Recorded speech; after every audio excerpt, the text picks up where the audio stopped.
Hello everybody and welcome to a quick July flip of my pocket rings. I'm currently working through a little list of YouTube videos that I want to record today, and this is not my normal background. This is most definitely my workspace, but I'm going to be recording my podcast and some additional YouTube materials here on my workspace. So I'm testing out a couple of new pieces of materials today, but I'm doing a little pocket rings flip from July, a Hobonichi flip from July, and then a little bit of a planner crisis that I'm struggling with. Plus, I also need to get 3 videos recorded for my YouTube for my business, and then 2 podcasts recorded. So I figured I would start with the planner YouTube materials because those are not the ones that are related to my business. This is just for funsies, and I figured this would be a good opportunity for me to test out a few materials today. So, pocket rings. This is a pocket Luxe 2.0 Veg Tan Mo Term in apricot that I'm absolutely loving. I did get this secondhand from Beverly Plans, who got it secondhand from somebody else.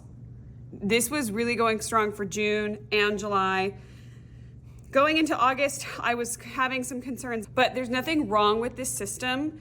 And I do want to do a little flip because I think it's really cute the way that I've been using it. I have obviously in the front here a couple things in the pockets like cards, stencils. I have some pins just at the front. I have a couple pieces of paper in this front pocket, but I don't really have anything back here. I love having these pins up here, but this has definitely made it a little bit bulkier, especially because this pin is a pin and not a magnet. Then we've got some deco. I know this little mushies from Vixie's Plans, and this is a paper bound creation dashboard. Then I have a couple of stickers, then some dashboards. And this first section is monthly section. So my June events, personal inbox, work inbox. We're gonna talk about that in another video. So I just have it set up, but I haven't really used it or been referencing it because I've been leaning very heavily on my Google Calendar more than anything else. But it's just good to have. It doesn't take up much space. And then I put in a little page here for 2025. So I don't use really a monthly overview anymore. I find that I don't reference them as much, and I spend more time trying to figure out how to set it up than I do actually using it. So divider, and then abso-fucking-lutely from Vixie's Plans, another dashboard. This was my health info from the end of June that I wanted to just stick in here because when I jumped into this book, I was planning on starting it in July, but I started it earlier, so I just folded it in here. And this is my health tracking. This is my cycle tracking right here, which the way that I did this, because this is originally in personal size, or Franklin Covey compact size that would go in my personal rings when I use my personal rings, I just I folded it in half and punched the top and then reinforced it with washi so I could punch it in and out. But that's personal information that y'all don't need to see. A couple of dashboards from Watch Back a Plan, which is super fun. And then I kept my health tracking very simple for July. I was traveling a lot during the first half of July. And then during the second part of July, I just stopped filling in this information because I stopped really doing anything with the information. I was still aware of the information and checking it. The only thing I did track really specifically was my gut health here. And that's pretty much it. And then this is Thursday, Friday, Saturday, Sunday, Monday, Tuesday, Wednesday. And then August 1st, I would have done my next semaglutide injection. I am titrating down, so I'm back down to 10 units, which is great. And I'm starting to eat a little bit more food and actually still continuing to lose fat, which is awesome. Some health notes, but I've gotten my sleep down so much better and like this in July, like you'll see a lot more nights with 8 hours plus here. And then I don't really need to track my sleep anymore because I finally am sleeping. Like this is the first time since, God, I don't know, since my dad got sick that I'm sleeping consistently through the night. And I think that's just continued therapy, continued healing. I finally have some of my personal and health boundaries firmly put in place that I was trying to fit too many things still into my week, but that was impacting my productivity and therefore my stress and therefore my sleep. And I finally just had to start saying no to things so I could say yes to me even more stringently than what I would normally do. And that's just the way it goes. So anyway, this next section is my weekly section. And I've been using the Peanuts Planner Code Week on 2 Pages freebie, which I've been absolutely loving this. This is great. I just put my weekly overview of events, vitamins, workouts, cleaning, work and personal tasks, and I've been using it the same way for several weeks on end now. This is basically what I put in a weekly no matter what I do. So even, for example, I'm currently in my backup bullet journal This is where I go when my brain feels like it's gonna you'll see that I did this weekly setup here, and it's weekly overview, workouts, vitamins, cleaning, and tasks. Like there's nothing different. I keep the same information. So whether I'm in personal rings or pocket rings or B6 or TN, how I hold information doesn't really change, just the page size and the actual book itself. So the system really doesn't shift. It still looks the same. And I did set this up through the end of July. I was already planning on switching into a TN at the end of August, but this week and last week, some things have been happening. I'll go into that in the planner crisis video, but I am gonna just still leave everything in here. So for my July weeklies, what was fun was, again, I was traveling, and what I like to do is I print the weekly on its own little separate week. So on the end of each weekly, it's blank, because I don't like it when they're glued back to back, because that just makes me feel very stringent. And so what I would normally tuck behind this would be a weekly spending, which I migrate then those back to this sort of finance tracking section that I'll show you in a second, and why I'm changing how I'm going to use that moving forward. But I do like logging my spending for awareness more so than anything else. I find it valuable. And this is, I can't remember what shop I got this from on Etsy. I wonder if I could pull it up really fast. And I'm so sorry if there's extra shadows. I don't have all my big lights set up right now, but this dashboard and the dashboard for my dailies I got from a shop on Etsy. Got it from Erica Crafts, CRAFTZ. And actually what I'll do is I'll put the shop link in the description. These are so freaking stinking cute, and they're so high quality. Like, I love these dashboards, and I'm so glad that I took the time to purchase them. I was trying to not buy a million things for my rings, but I flip back and forth between my dailies and my weeklies so often that I really needed a page marker that was not only sturdy, but was cute to look at. I needed something that was going to actually make me happy to use, and I feel like this is such a nice thing to look at. This is set up through August, but again, I'm likely not gonna use it through the end of August, if I'm being quite honest. I'm still carrying this pocket around, one, because I didn't know when I was gonna do this flip, but also two, this is so little that it's not obtrusive to carry in my purse. And I just wanna make sure that as I'm in flux of things, that I don't miss any information, because when I transferred from my personal to my pocket, everything went into my pocket from my personal, right? For example, this cycle tracker, this stuff that I kept in my personal that I didn't want to either redo or lose, I just set it up like this, and you'll see me do that here in another section. So that's my weeklies. After my weeklies comes my dailies, and my dailies are like where I live most of the time, and this is how I knew that something needed to change, because I stopped referencing my dailies because I was getting so overwhelmed. But let me flip through these for you. So this was obviously the end of June when I switched into this the very last week of June. I have my work to-dos, my daily timeline, and my personal to-dos on these day on two page, the same exact one that I was using in my personal rings.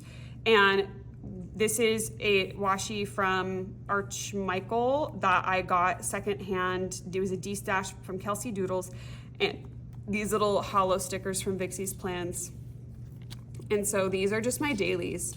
You can tell the days where I am feeling better because there's usually a little bit more deco, a little bit more like notes, especially in the daily timeline, because I come back and reference these dailies for my memory keeping. I have an A6 5-year, which I'm having some mixed feelings about, but I'm gonna keep it up anyway because it literally takes me 2 seconds to fill it in on a daily basis.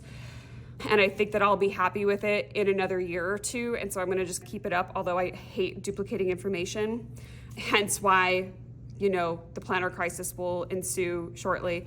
But this is just my dailies. And you'll see I put a little star when the day is closed out. I was out of town this weekend and I was hiking and doing outdoor things, so I didn't even reference my dailies. I did set them up just in case, you just never know. So I got home on Sunday and then I mapped out my day. These are really cute. I got these little D20 stickers for when I play Baldur's Gate 3.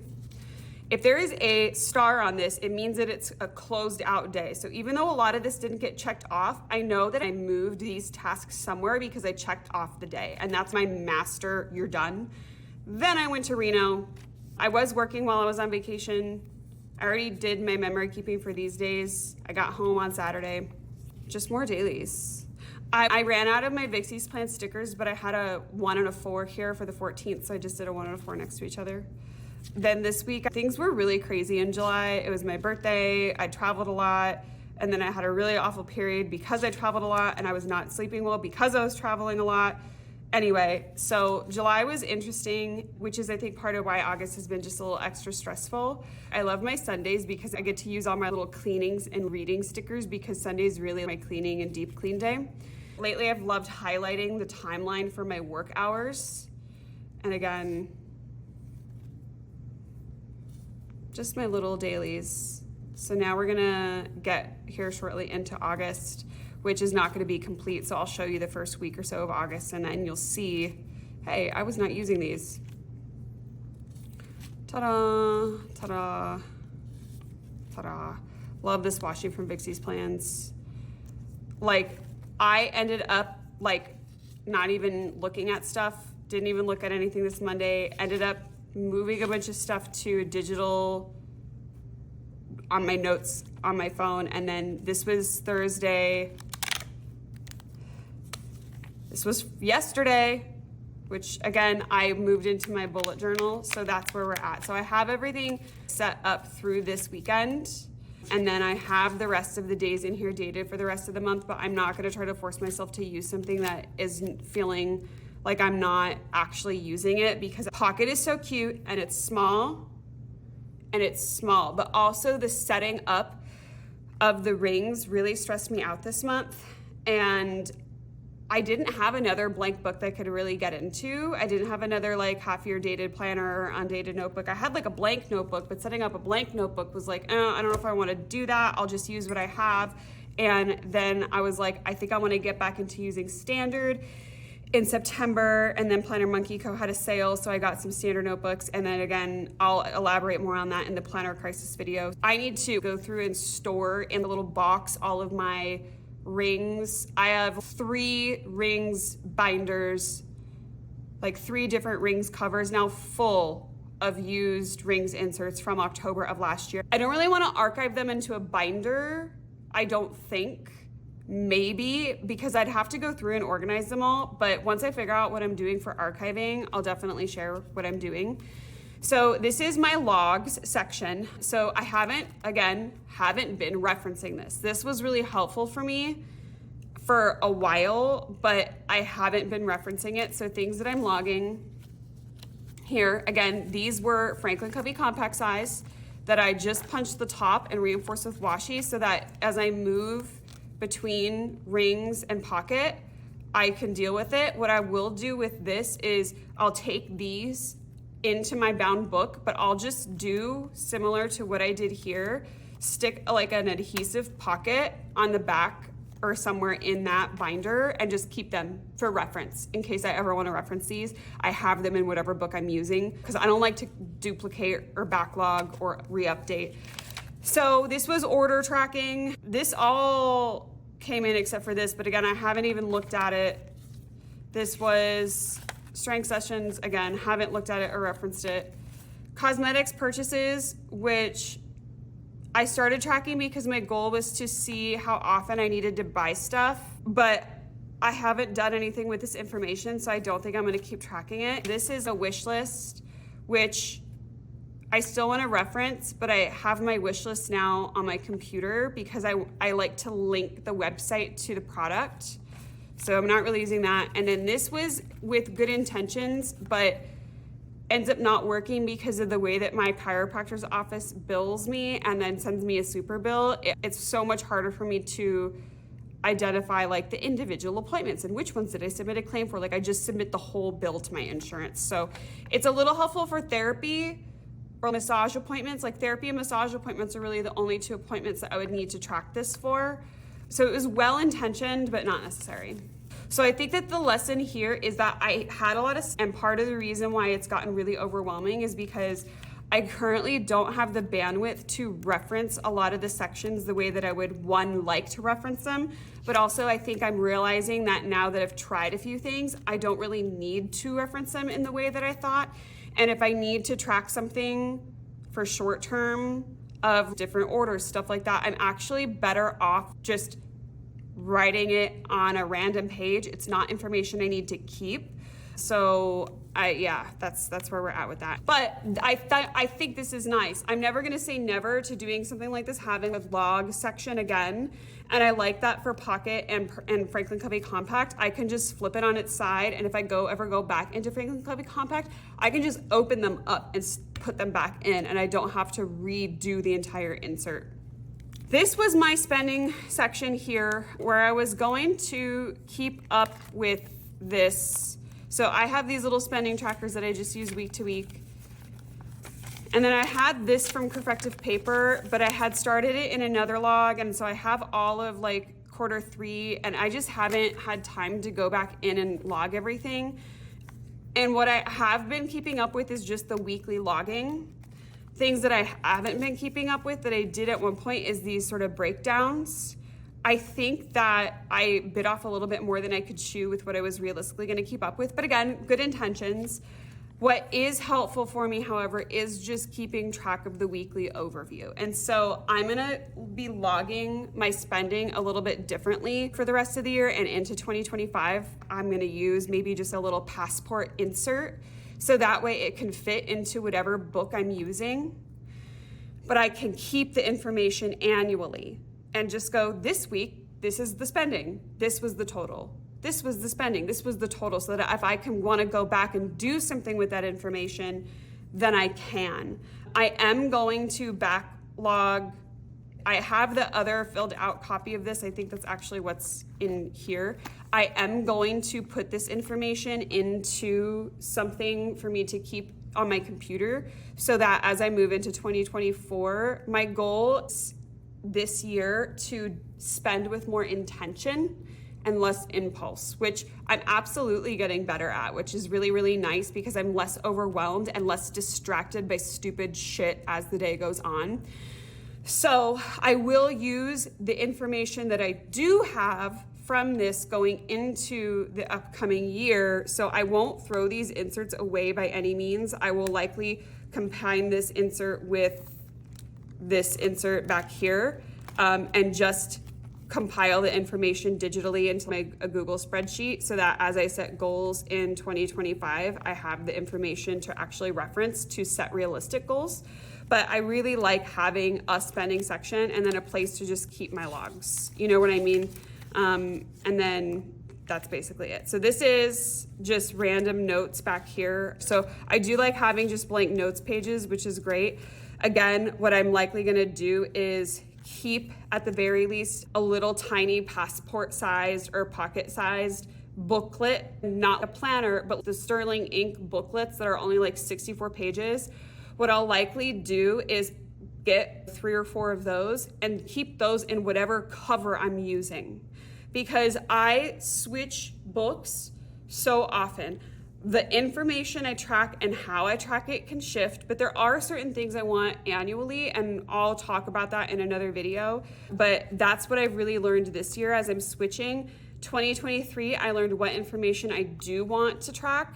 And this year I've learned that I need a more portable way to track it, so that something can just like slide right into this back cover, and I don't have to worry about creating a section for it. I can just pull it out, write out what I need, and stick it in.